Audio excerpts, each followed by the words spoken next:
Seigneur, ta parole est grande, elle demeure à jamais. Ta parole est infaillible, rien ne peut la supprimer. Bienvenue chers téléspectateurs, bienvenue à tous ceux qui nous regardent de partout dans le monde à un nouvel épisode de notre programme quotidien d'études bibliques toute la Bible. Nous sommes arrivés dans notre étude à l'évangile de Luc chapitre 16. Je vous encourage à préparer vos Bibles et à suivre avec nous lors de l'étude. Je voudrais au début de l'épisode accueillir mon invité, le frère Youssef Riyad. Bienvenue frère Merci Youssef. beaucoup, frère Riyad. J'accueille aussi nos invités, soyez les bienvenus.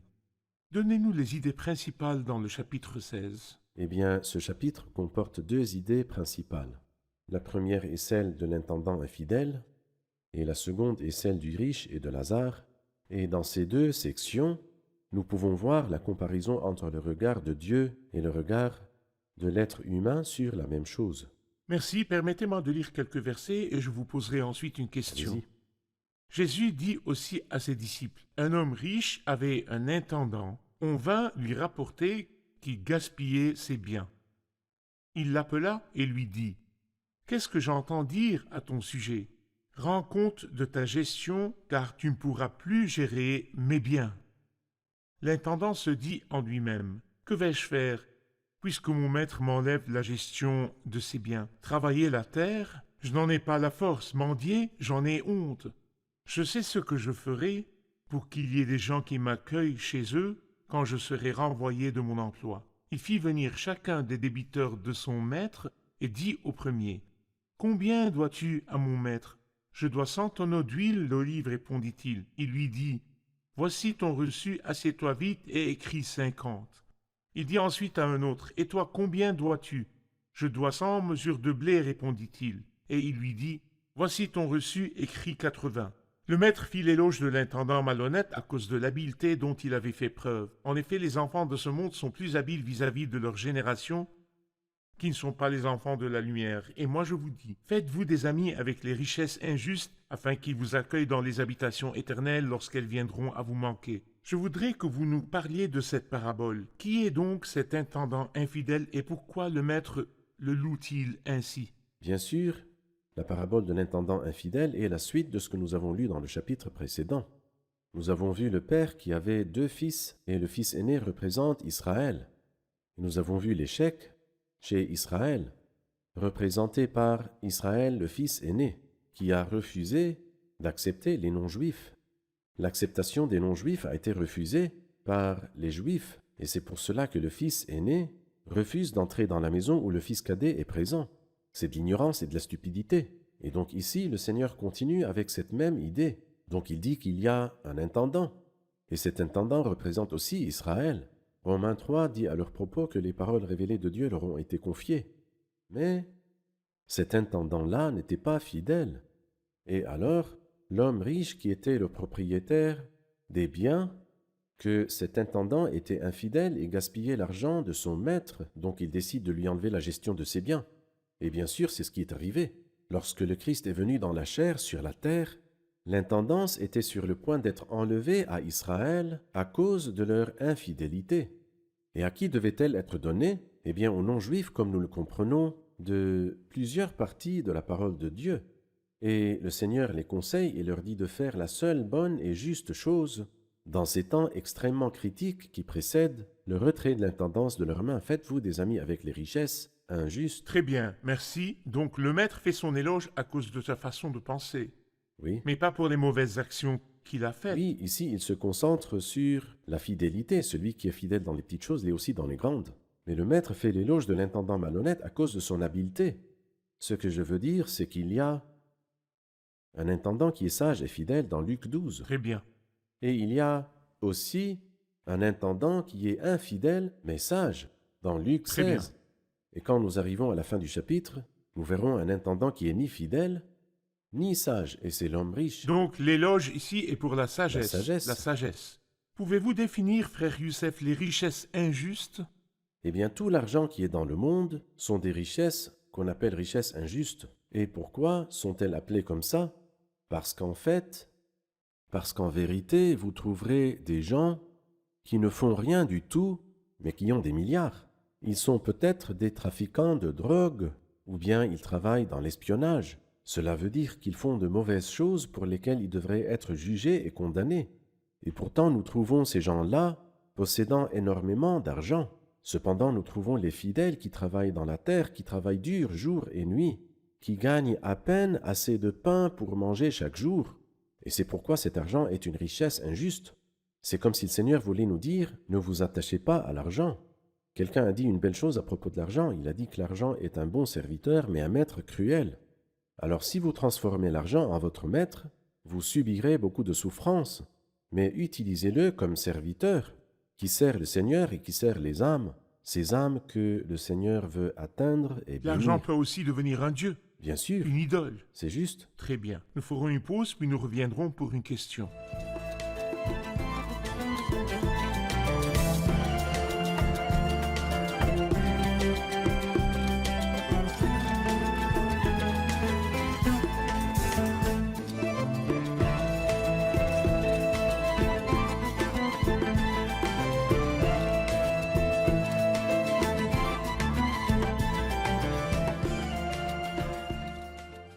Au verset 15, Jésus leur dit « Vous cherchez à paraître juste devant les hommes, mais Dieu connaît votre cœur.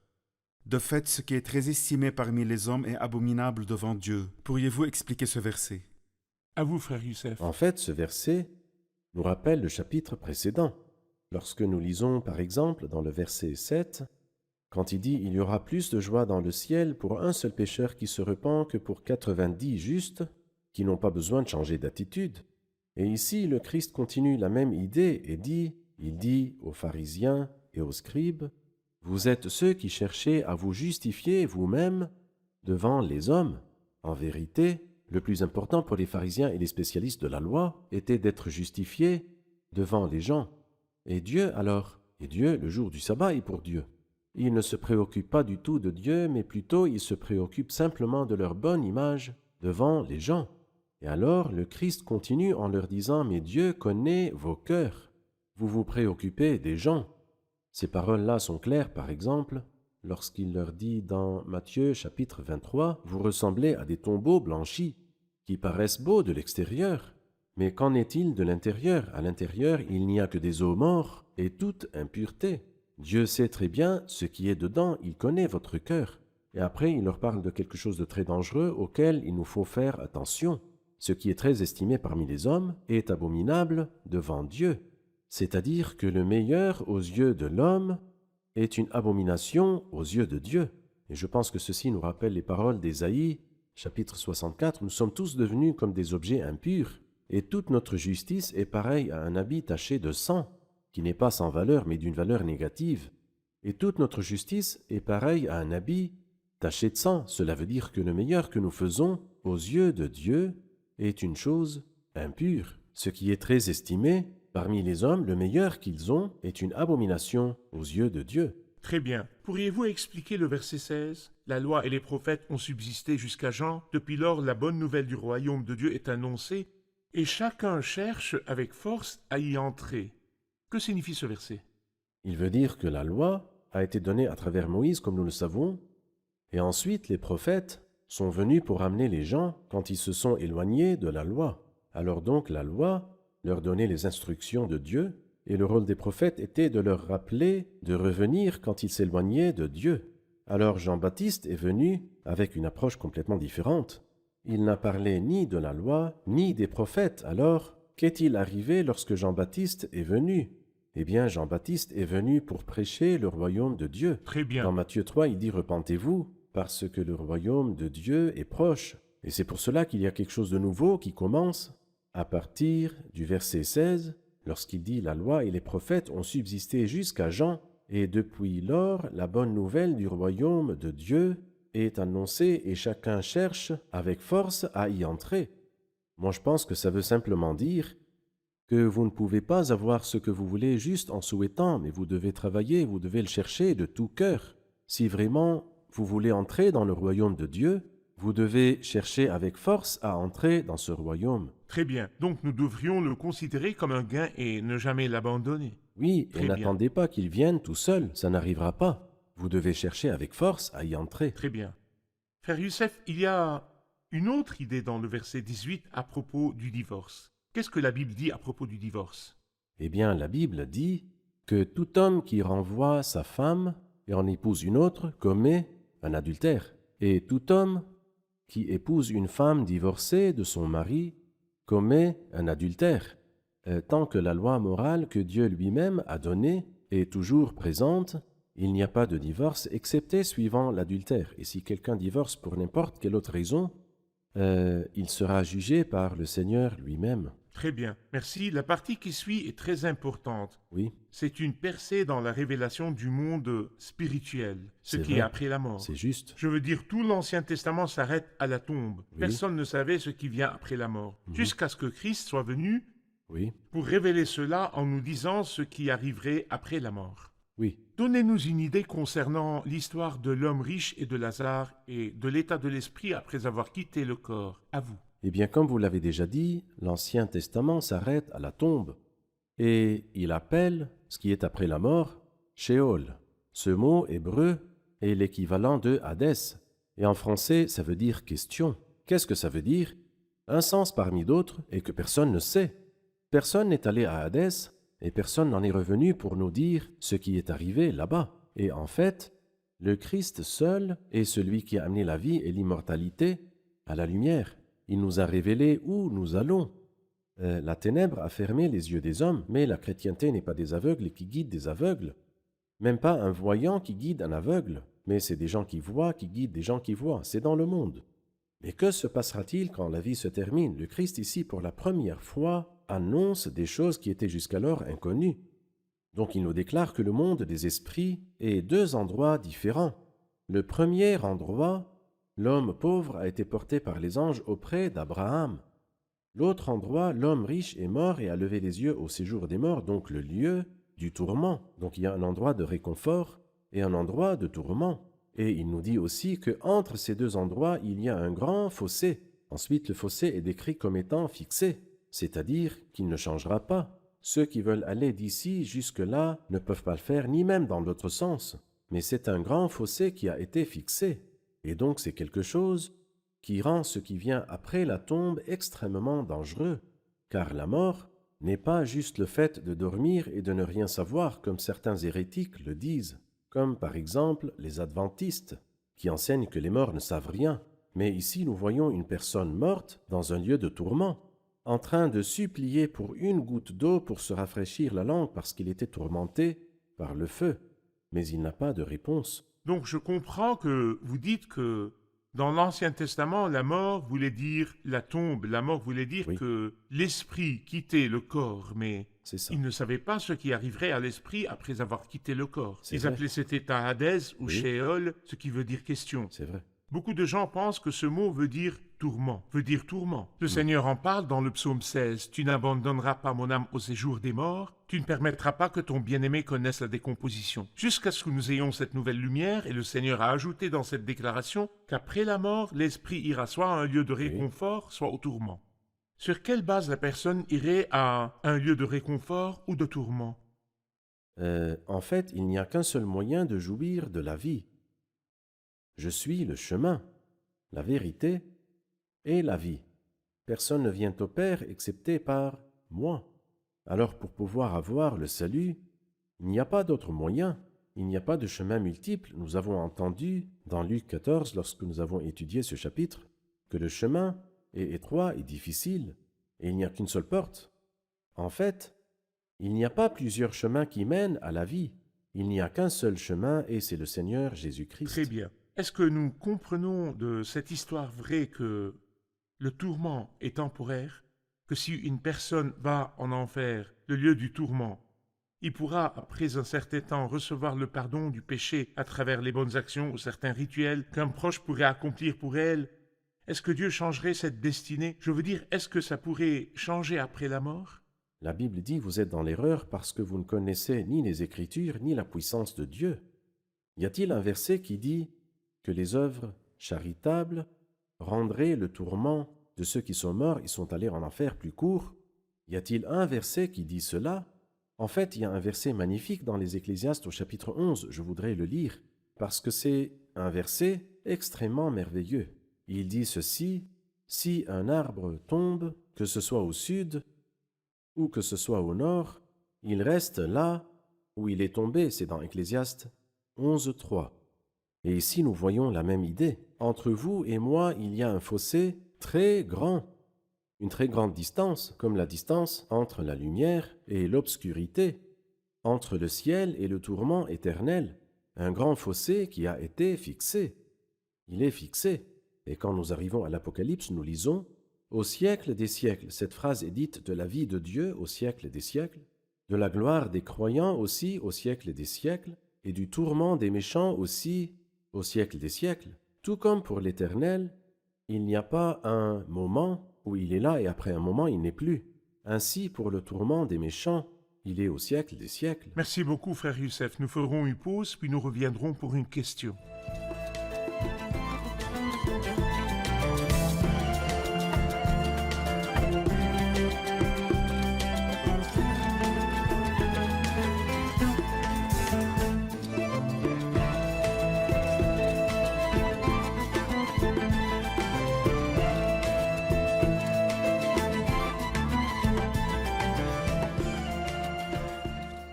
Le verset 25 dit « Abraham répondit, « Mon enfant, souviens-toi que tu as reçu tes biens pendant ta vie et que Lazare a connu les maux pendant la sienne. Maintenant, il est consolé ici et toi tu souffres. » Est-ce que nous comprenons de la parabole de l'homme riche et de Lazare que le riche, qui a reçu de bonnes choses sur terre, n'ira pas au ciel, alors que le pauvre, qui a reçu de mauvaises choses sur terre, ira au ciel pour être réconforté? C'est ce que nous devons comprendre?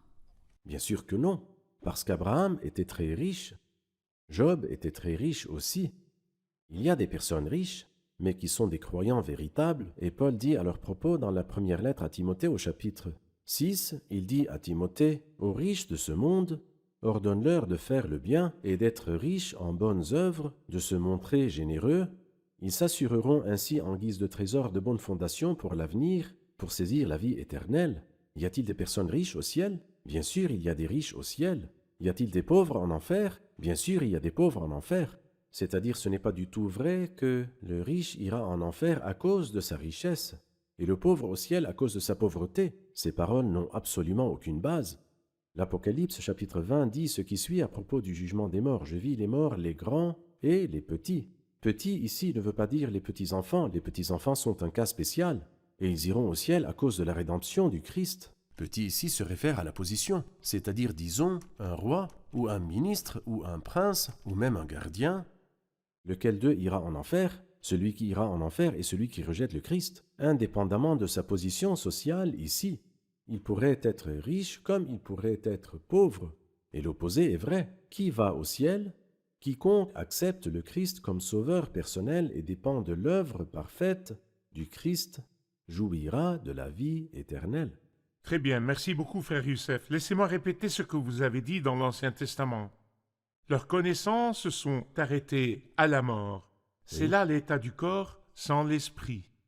L'état de l'esprit sans le corps va à ce qu'on appelle le séjour des morts, comme nous l'apprenons de cette histoire. C'est deux endroits, Très le lieu du tourment et le lieu du réconfort. Très bien. Quand il parle du lieu de réconfort, il dit dans le sein d'Abraham. Voulez-vous nous enseigner quelque chose à propos du sein d'Abraham? Que pouvons-nous en apprendre? Eh bien, la Bible sainte appelle Abraham le père des croyants. Et c'est pourquoi c'est comme si tous les croyants, quand ils iront au ciel, ils seront, d'après la conception de l'Ancien Testament, c'est vrai que cette histoire est mentionnée dans Luc, le Nouveau Testament. Pourtant, nous sommes toujours dans le contexte Très de bien. l'Ancien C'est Testament, avant l'Église. avant la mort du Christ et sa résurrection. Mais quand le Christ est mort et ressuscité, la Bible dit que le Christ dit aux criminels, pas aujourd'hui tu seras dans le sein d'Abraham, Exactement. mais aujourd'hui tu seras avec moi Très au bien. paradis. Et ainsi pour l'apôtre Paul, il ne dit pas du tout je désire aller être dans le sein d'Abraham. Non, avec Christ. Non, il voulait être avec le Christ. Est-ce que nous abandonnons notre corps pour être dans la présence de notre père Abraham? Avec Pas le du tout. Seigneur. Dans la présence du Seigneur. Donc, ce n'est pas vrai que les gens disent que ceux qui sont morts dans le Seigneur vont auprès des saints Abraham, Isaac et Jacob. En réalité, la vérité est que ces gens-là ne voient qu'une lumière partielle, mais la vérité entière révélée dans le Nouveau Testament ne dit pas cela. L'homme riche, dans le lieu du tourment, a crié et a demandé la miséricorde. Oui. Il a demandé la miséricorde d'Abraham. Sa demande a été refusée et Abraham a donné une réponse claire et directe, lui disant qu'ils ont Moïse et les Oui. prophètes. Pouvez-vous nous expliquer ce qu'il veut dire? Eh bien, je dirais d'abord que l'homme riche a demandé la miséricorde à la mauvaise personne, et aussi au mauvais moment. Mais cela ne veut pas dire qu'Abraham, c'est-à-dire, n'est pas un saint, ni qu'il n'est pas le père des croyants. Bien sûr, il est le père des croyants, mais qui dit que le père des croyants donne quoi que ce soit à ses enfants? Jésus leur dit, ne vous avisez pas de dire en vous-même, nous avons Abraham pour ancêtre. Ici, l'homme a crié, Père Abraham, je suis ton descendant. Et c'est comme si Abraham répondait, je ne suis pas ton ancêtre. Si vraiment tu veux le salut, il a son temps. Recherchez le Seigneur tant que vous le pouvez toujours. Faites appel à lui alors qu'il est proche. Donc le moment était mauvais et en plus il a demandé à la mauvaise personne. Donc la demande est fausse. C'est-à-dire ici dans le chapitre 16, il a demandé au Père Abraham et n'a pas reçu de réponse. Dans le chapitre 17, il y a 10 lépreux qui ont dit « Aie pitié de nous, fils de David ». Dans le chapitre 18, l'homme dit « Ô Dieu, aie pitié de moi, je suis un pécheur ». Il a eu pitié de lui. Celui qui la demande à Dieu aura la miséricorde. Mais celui qui la demande à notre Père Abraham, avec tous mes respects pour notre Père Abraham, le Père des croyants, mais il ne peut pas donner la miséricorde à qui que ce soit. Dieu est celui qui fait miséricorde.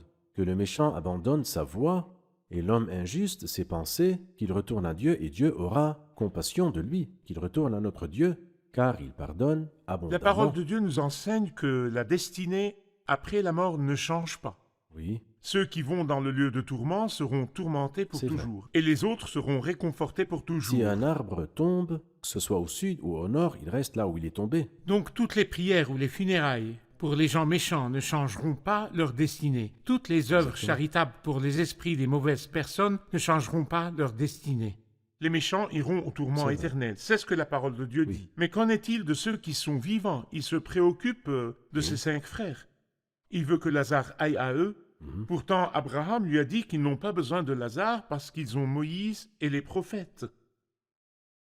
En fait, certaines personnes pensent que les miracles sont plus influents que la parole de Dieu. Cette opinion des gens est fausse. Donc qu'est-ce qui est bon selon Dieu? C'est que la parole de Dieu est vivante et puissante. Vous pouvez voir un miracle. Et alors quoi? J'ai vu un miracle. C'est-à-dire ici, il suggère que Lazare aille chez eux. Lazare, le pauvre, le misérable, qu'il ressuscite et aille chez ses frères. Il y a un Lazare qui s'est levé. N'y a-t-il pas un Lazare ressuscité? Les gens des voulaient le morts? tuer. Ils voulaient le tuer. Ils savaient qu'il est ressuscité. Alors ils ont planifié de le tuer. Cela veut dire que les miracles ne changent pas forcément les cœurs. Mais qu'est-ce qui change les cœurs? La parole de Dieu. Et c'est pourquoi Abraham, qui savait cela, dit à l'homme riche qui ne comprenait pas qu'ils avaient Moïse et les prophètes, donc la Sainte Écriture. Pour nous, aujourd'hui, nous avons les deux testaments, l'Ancien et le Nouveau. Alors écoutons cette parole. Écoutons cette parole qui est vraie et qui change les cœurs. Merci, Frère Youssef. Nous sommes arrivés à la fin de l'épisode. Que Dieu vous bénisse. Révisons-le avec nos invités. Qu'avons-nous appris aujourd'hui?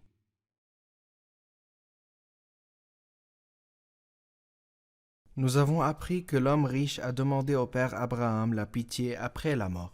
C'est une mauvaise demande à la mauvaise personne, au mauvais moment et au mauvais endroit. Nous demandons cela à Dieu seulement, et cela durant la vie de l'homme. Nous avons appris du verset 15 que les gens qui se justifient devant les hommes se voient comme justes à leurs propres yeux. Cependant, ils ne sont pas justes devant Dieu. Ils pensent qu'ils n'ont pas besoin de repentance. Mais Dieu connaît les cœurs et il voit à l'intérieur de tous. Ce qui est très estimé parmi les hommes est abominable devant Dieu. Cela veut dire que même les meilleures de nos actions que l'homme voit comme bonnes ne nous justifient pas devant Dieu. Nous sommes justifiés uniquement par l'œuvre de Christ sur la croix. Nous avons appris que les miracles ne peuvent pas changer les cœurs. La parole de Dieu peut les changer. Merci, que Dieu vous bénisse. Merci, Frère Youssef, que Seigneur Dieu vous vous bénisse. bénisse. Chers téléspectateurs, dans l'épisode d'aujourd'hui, nous avons appris que l'homme n'a aucune espérance après la mort. La destinée éternelle est déterminée ici, sur terre, avant la mort. Concernant votre relation avec Christ, votre relation avec Jésus, est-ce que vous avez accepté Christ et son œuvre sur la croix personnellement? Dépendez-vous de la rédemption de Christ et de son sacrifice? Si vous avez accepté Christ comme Seigneur et Sauveur et votre vie arrive à sa fin ici sur terre, vous serez sûrement avec Christ. Paul dit, je suis tiraillé des deux côtés, j'ai le désir de m'en aller et d'être avec Christ, ce qui est de beaucoup le meilleur. Cependant, si vous dépendez de quelque chose d'autre que la rédemption de Christ, alors cela affectera votre destin éternel. Après la mort, les œuvres charitables et les prières sont inutiles et ne peuvent pas changer cette destinée. Le tourment est éternel et le réconfort aussi. Si vous vous en moquez, vous ferez face aux conséquences seules. Je vous en supplie, je vous appelle à accepter la rédemption de Christ et son œuvre pour vous. Dépendez de la personne de Christ et de son œuvre. Je vous revois dans le prochain épisode. Que le Seigneur soit avec vous.